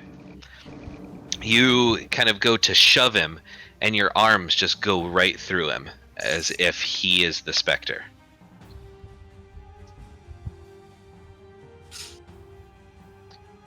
I'm gonna kill this bastard. I would pass the turn after that. Okay. You guys are all fighting, so no one's gonna see that. And I don't think anyone's gonna see that. Let me roll for Joven.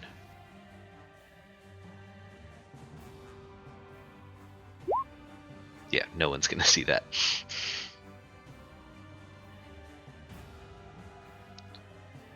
And he just kind of comes back up. And he kind of starts looking around, looking at tracks on the ground. Kind of like squats down. And we got the Eidolon.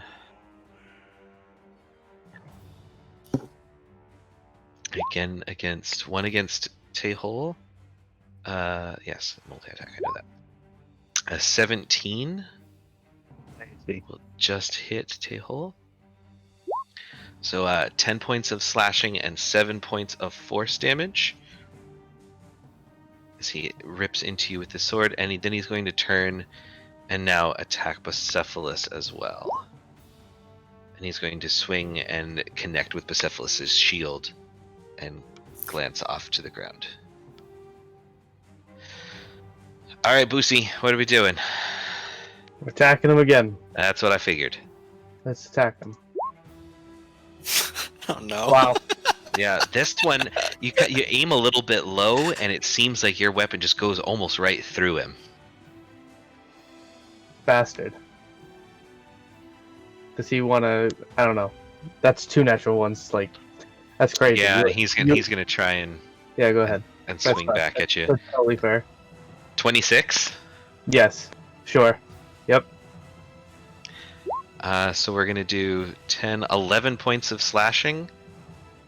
And Okay. you feel that the tip of this blade like explode within your chest for another 21 points of force damage. Woo! So you went for a total of 32 points total. All done. Ouch. Okay. Jesus. Okay. Come on. Update.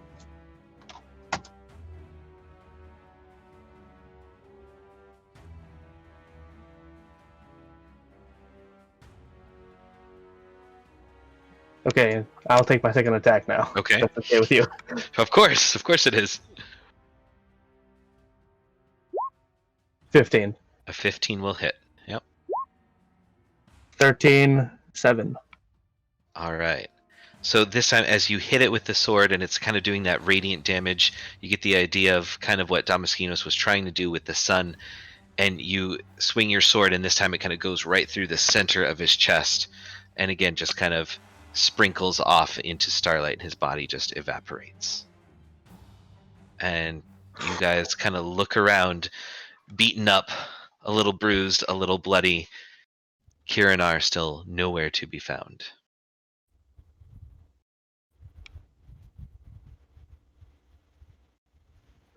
Kid or not. You know, Tehol, he was a good friend. No. kind of dumb though.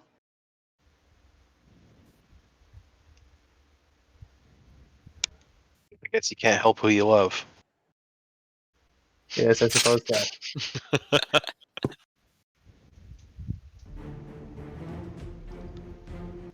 Well, let's go.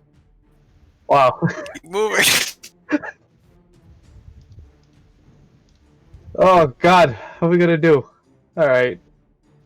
Hey, you, Davaskinos, what did you do? What are you talking about? He was That- here, and then you let off a fucking rainbow out of your hands. That and creature, I don't know. You had your back turned to me. I don't know what you're talking about. That creature did some crazy shit, and I must have banished him to some other plane. Damaskinos, make a deception check. Yes. Bucephalus, contest it with an insight at advantage because it's Kirinar. All right. Insight. Oh, it's actually also a disadvantage for him because of my. So it's a straight roll. That's That's fine. Straight, straight roll. Still a 17. Yeah, like, I don't know, Bucephalus, you tend to think that maybe one of those star creatures did something. Maybe one of the hands did something. All right. So, if he's been banished somewhere, maybe all we need to do is banish somebody else to come find him.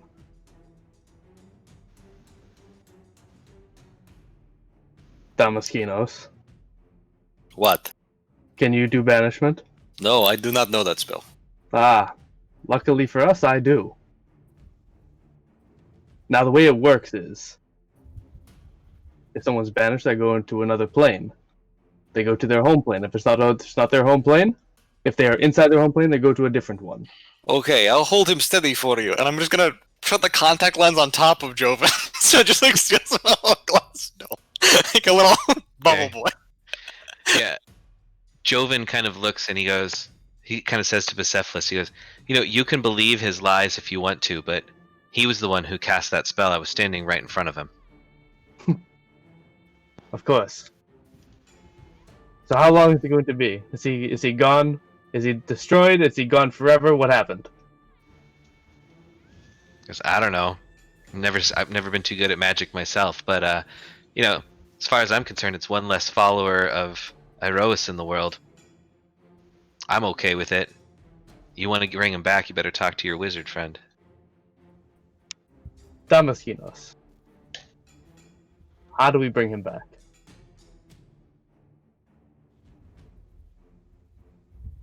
Why don't you cast that spell again? Whatever it is you did, maybe it'll bring him back.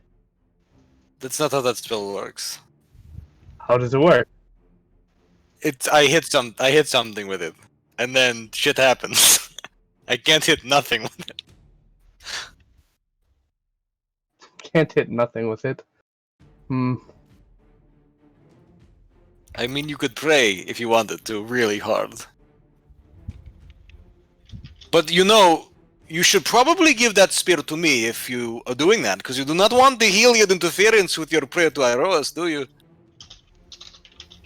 Please. You don't know how to pray. You pray like this, and I strike a pose to pray. You face palm into your fucking. Yes. So I'll pray to Iroas. Okay.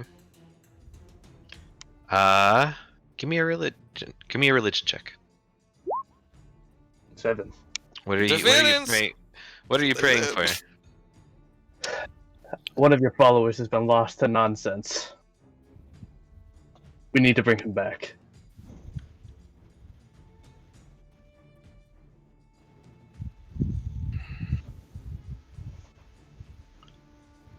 You don't particularly get a response. And the only thing you can think of is that this is a trial that Iroas wants you to do on your own. He can't help you with this. Right. I don't. So the way that the abilities are written, do I feel Kirinar's presence or no? Would I feel that it's gone? It is gone. You don't feel him at all. Okay. He's doing the ghost thing behind you where he just. No, he's doing the ghost thing behind you. Boogie, boogie, boogie, boogie. I don't feel shit. All right. Have to do this on our own then. We have to keep moving. You could try Just to make- pray again and give the spear to Teold to keep safe. Just make sure you're not within 30 feet of me when I come back out. That's all. What? I walk by the. As I walk up there, I put my hoof straight through the giant's skull. Continue to walk. Well, you can like walk over his head, but his skull is like the size of a small boulder. I want to jam my foot into it as hard as I can. Yeah, you could do that. You could hear some bones crack.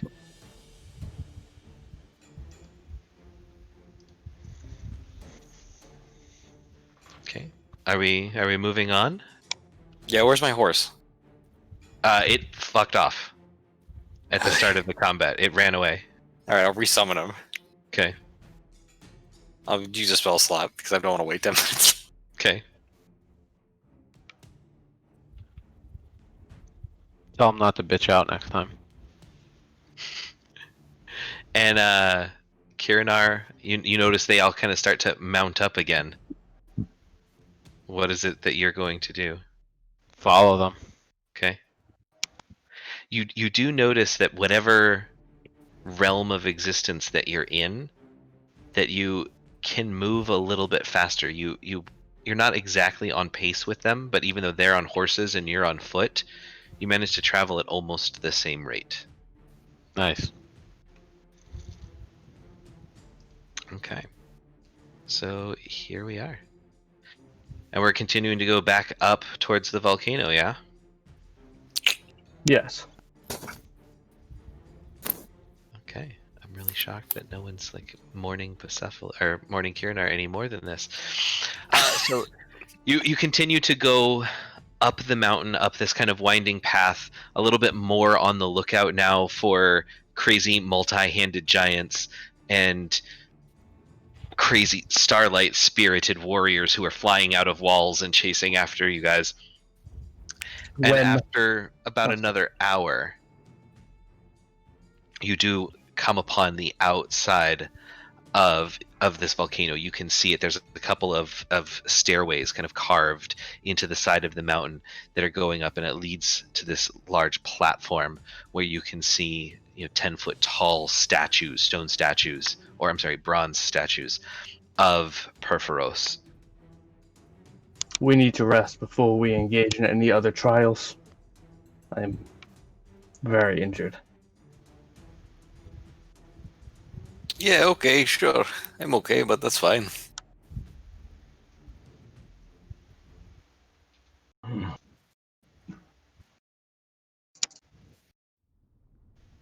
Is there a location around where we are that would look okay to rest?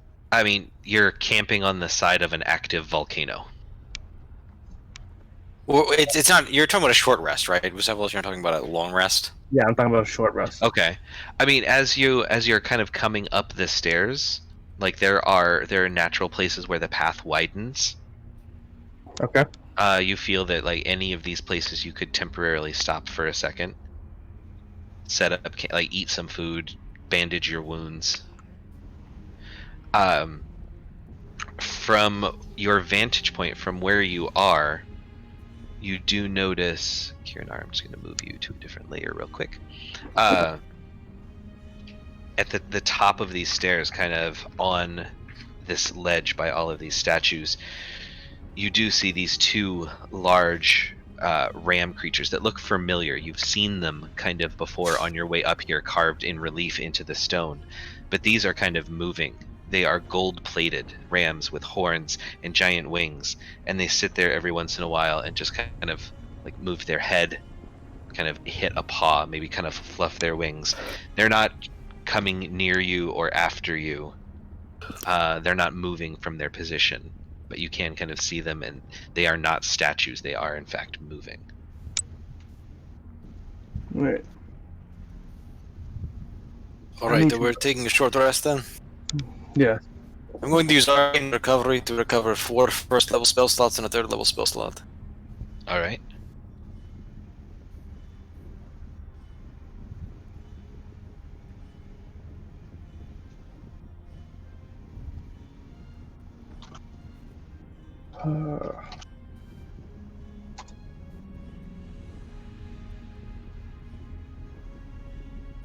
Okay, so I'm going to spend 10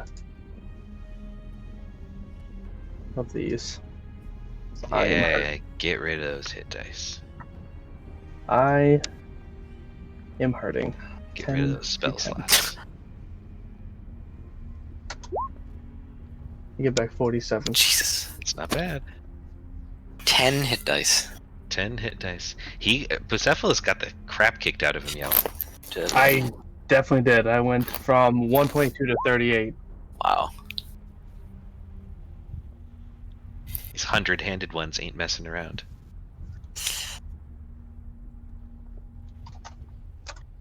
And I'm going to use Lay on Hands to give myself an additional 20. Okay.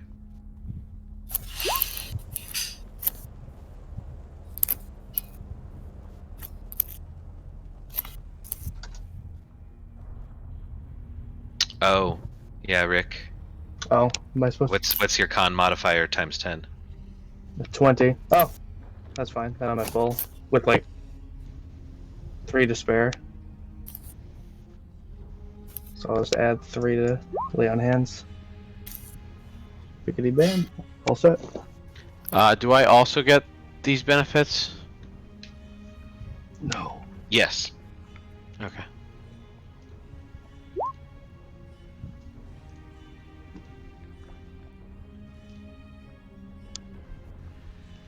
You know, Kirinar, he would always yell. All the time. And of course, you know what we would say about dogs that yell, or rather bark really loudly. But it turned out, a couple years into knowing him, that he had a small animal lodged in one of his ears, so he was hard of hearing.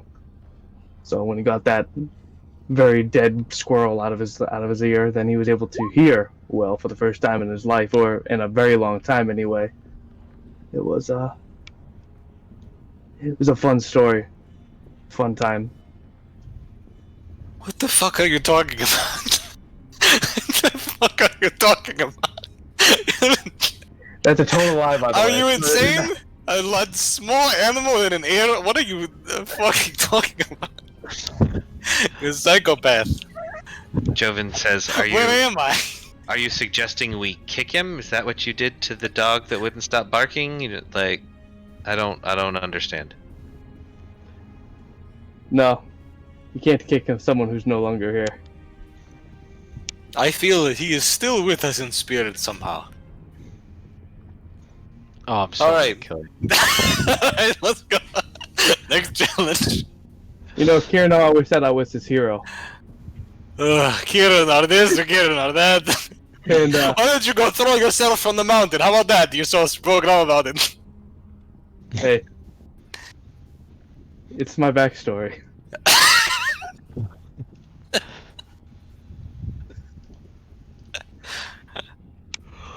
Alright, let's go. Okay.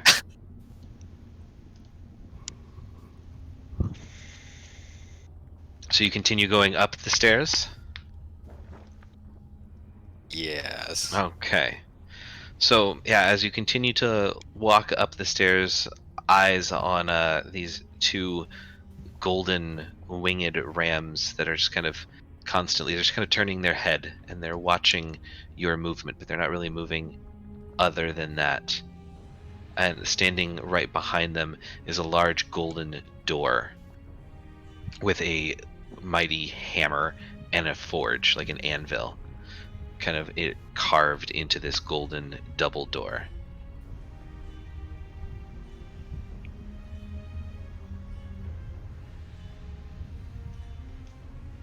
Alright.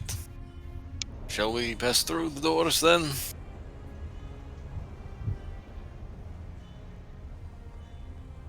Let us go.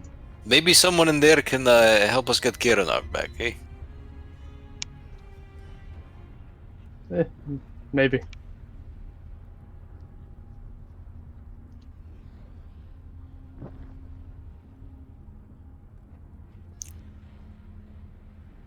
After you.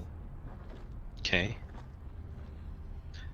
So, as you guys approach the door, these two golden rams kind of move together. They unfurl their wings so that they're kind of blocking the entrance so that no one can walk past them, and they both speak at the same time in this kind of monotonous this monotone kind of droning noise.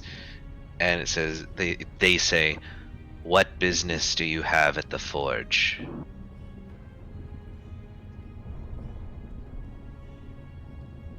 Theo, why don't you two take this one? I took the last one. Hard pass. You'll have to forgive my friend, he is in mourning. We come as emissaries from Medomai and the Temple of Heliod, seeking aid in our fight against the great Hydra Pulukronos, whose return is imminent. You'll see my friend here is already wielding Crusor,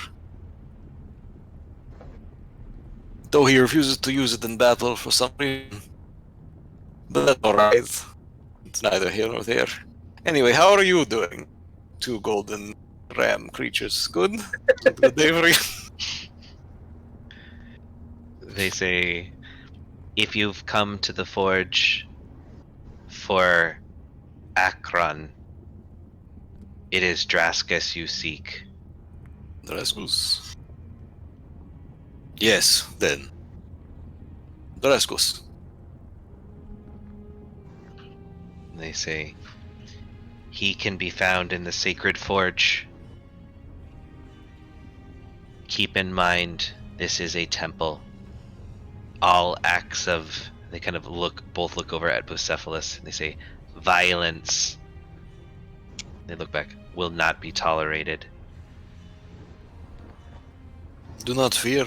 I hold any place of worship that values creativity in high regard.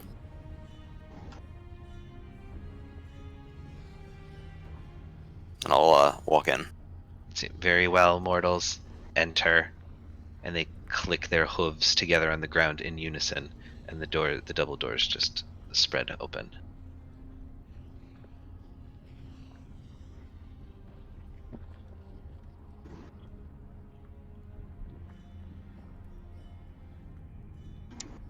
You I don't like see, how that turn order showed up. you can, I don't know why the turn order is still there. It's been there. You can feel the heat when you walk in. There's like a haze in the air. You can hear the sound of banging on anvils off in the distance. You can hear the sound of like chanting. You feel the physical heat coming off of the ground and everything. All right, let's go. I can't. Something is preventing Oh, really? That's weird. my entrance into this place. Let's go. They've still given you Damasceno. doors, which is funny. Mosquitoes, let's go. Alright, Alright. just try to run back and run really hard at. Try again. Try again, Damasceno.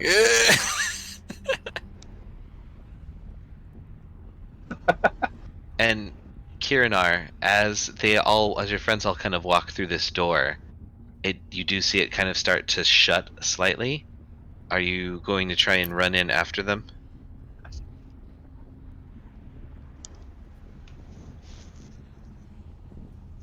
that a yeah? Definitely. Okay. Follow them in. All right. So you kind of at the last minute run, and you make it right before the door shuts. You're not necessarily sure what would happen if the door did shut on you, whether you'd be able to walk through it or not, but you didn't want to chance it. Okay. And as you guys continue to walk through, you see some random humans kind of dressed in fiery robes, kind of walking around, kind of chanting to themselves. They look very busy. They kind of nod at you. They acknowledge your presence.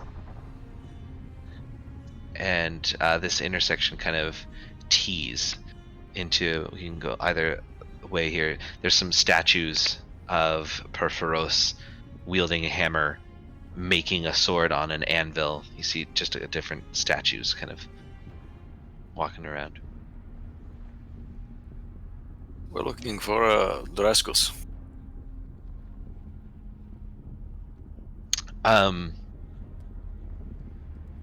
As you say that out loud, Damaskinos, this small metallic bird is kind of flying, and it lands down and it perches on this statue right in front of you. And it kind of repeats back in, again, this kind of robotic voice. Draskos? Yes, little one. Draskos. And it cocks its head and it repeats Draskos, and it starts to fly off in this direction. I'll follow it best I can. Okay. And you can see it kind of stops, flitters around, and then it turns down this hallway as well.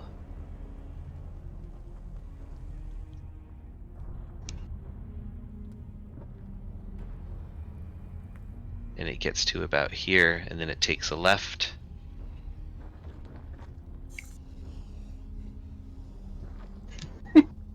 And then it perches right above a door. Again, that has this hammer and anvil motif on a golden door, and it perches on top of the bust, and then it says, Draskos.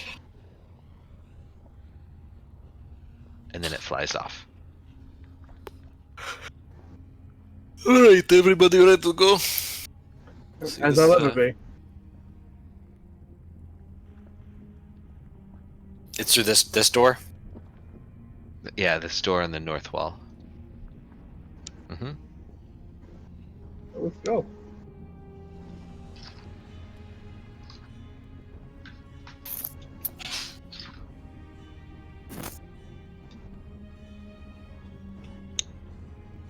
Are you opening the door?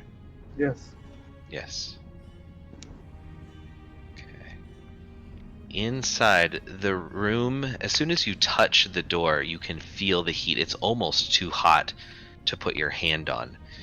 You can feel the heat immediately coming from this door, and the smell is much more intense. That sulfurous kind of rotten egg smell. As it opens up into this large room, you can hear and see the magma that is bubbling up from underneath. And let me move Kirinar. Sorry, guys. Move him up here with you guys. You do see a fairly elderly man in long red robes, just kind of like standing, looking out kind of over the precipice. There's a large statue of Perforos here in the corner that actually is up to its about knees in the lava. And Draskos is just kind of sitting in with his eyes closed, kind of looking out above everything. I take out the spear, just kind of at my side. Okay. We seek the blessing of Perforos. As he slowly turns around, you notice that he's not actually human at all. His body is made out of metal.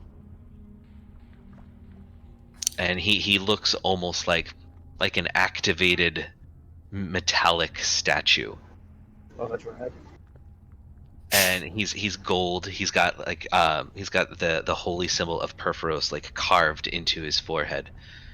And he says, "Well then, you have definitely come to the right place. I am Draskos, High Priest and child of Perforos. What have you come to seek?"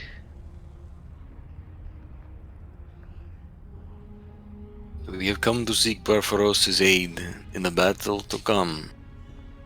that he would bless us with his hammer, Ekmon, for the time being, until we can achieve this victory and save Theros from certain destruction. He kind of starts walking kind of towards the lava and towards the forge. And you can barely hear him over like the din and this like metal pounding that's going on, and the heat and the haze and the smoke. And he says, "It is not often that Perforos bestows his hammer upon mortals. What is it that you what purpose would you use it for?"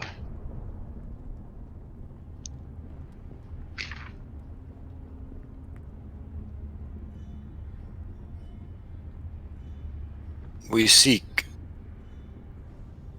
to travel to Nyx and destroy Polukranos.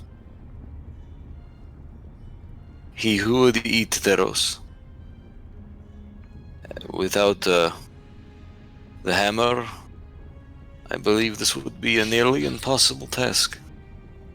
But perhaps with Perforos' blessing, we can hope to achieve victory and save Theros from ultimate destruction. He says, "But could not Perforos just remake Theros as he did the first time? Why would he aid mortals in destruction of a beast he cares little about?"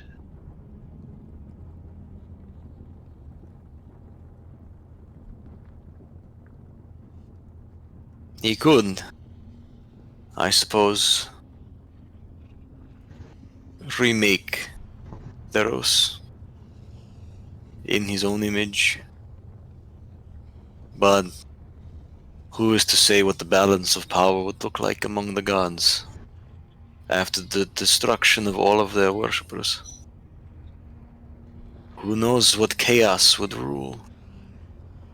And those who would set their minds against Perforos. But surely, just as the fire churns below us in swirling chaos, Perforos could wield that chaos and make new followers.